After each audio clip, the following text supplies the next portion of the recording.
Shalom Aleichem, guys. Happy Purim, Purim Sameach. Tonight we will be entering the holy holiday of Purim, and today is the fast of Esther. So my friends, we have to get ready for this tremendous redemption that is upon us. We know that Purim was our redemption, and every year this energy re-enters into the world with greater intensity, with greater excellency. Because we know that the years are not like a straight line, but they're like a spiral going up. That every year we go around the axis of the year, and that day, the day of Purim, is a day where God's light, God's infinite light shines forth within the world, and it comes into the world, and it penetrates the world. We know that that's what caused the miracles of Purim to take place, miracles where we were saved, and it was completely enclosed within the nature, that the whole nature, it seemed like it was by chance, but it was really the light of God all along. It was God himself, even more so. And we should know that this is really connected to the coming of Mashiach, that something is happening this year on Purim. We are at the eve of Purim, Erev Purim, and something big is coming into the world. I can tell you that for sure. What exactly is going to happen? Let's wait to find out, because that is something that we'll find out surely very soon. May it be for the good, God willing. We should know that something big is on its way. And the reason for that is because this light of Purim is a light that's beyond logic. It is a light beyond measure, beyond order. And it comes and hits the world. And we see that there's a lot of events going on in the world right now, in the Holy Land, world events. The world as we know it is drastically shifting. The world that we're used to is changing.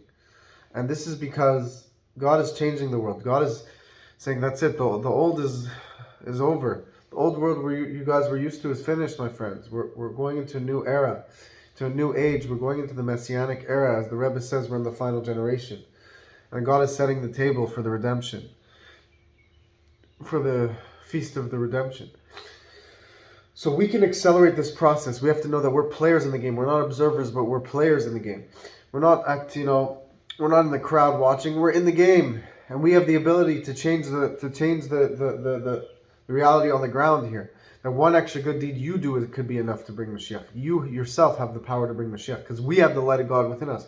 So we can't just think I'm just one person in the game, and the one little thing I do is, okay, it changes the game, but it's not drastic. No, you have the infinite light of God enclosed within you.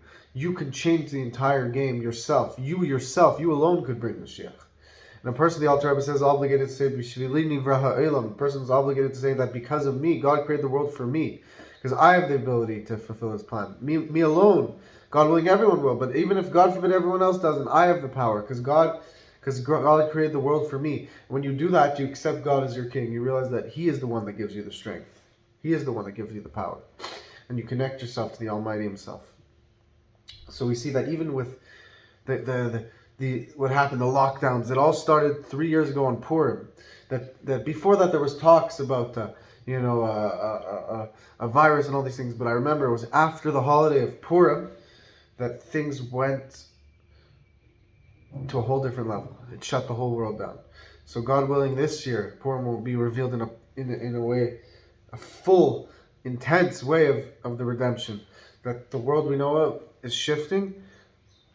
And Purim is about to bring another strike, a hit, a direct hit of godliness is coming into the world, my friends. And we have to prepare ourselves. We have to make ourselves holy and ready and vessels for this light. And we do this by strengthening ourselves in Torah and mitzvahs. There's a whole bunch of things to do if you're Jewish in preparation for Purim. Today is a fast day, the fast of Esther. And there's also, you should give charity today. There's also, you have to give matanos le'evinim, you have to give gifts to the poor. You have to give charity today on the fast day, and you also have to give gifts to the poor on Purim itself, as well as sending meals to people. And there's a whole bunch of things. I suggest you look out the laws of Purim. That's there's for sure all over, everywhere. There's the laws of Purim. If somebody knows a link, please post to the laws. I will look into it as well, bli neder. I will try to see as well if I could find direct links. But you could, if you search online, you'll find. But that's the general thing, and you also have to hear the Megillah read. You can't miss a word. The scribe of Esther, the scroll of Esther, you have to hear it being read as well, tonight and tomorrow. And depends on where you live. Some days there's 2 days, in Jerusalem and here in Tzfas. I'm right now in the holy city of Tzfas. there's a doubt on whether it's 2 days, so we keep 2 days of Purim. But the main point of this video, the laws, God willing, you could find online, and of course those are very important, but the main point of this video is to give you all an awareness of the fact that we are coming into a new era, and Purim is accelerating this process, is a big step into this new era. And there's no limit to how big this can be. When we make ourselves more of a vessel for this, we get ready. And this is directly connected to coming the Jewish Mashiach, Jewish Messiah, who is a leader for all of the world, not just for the Jewish people, for the Gentiles as well. And will bring the world into a state of knowledge of God, where we will experience our Creator. God bless you all. We will experience the coming Mashiach immediately.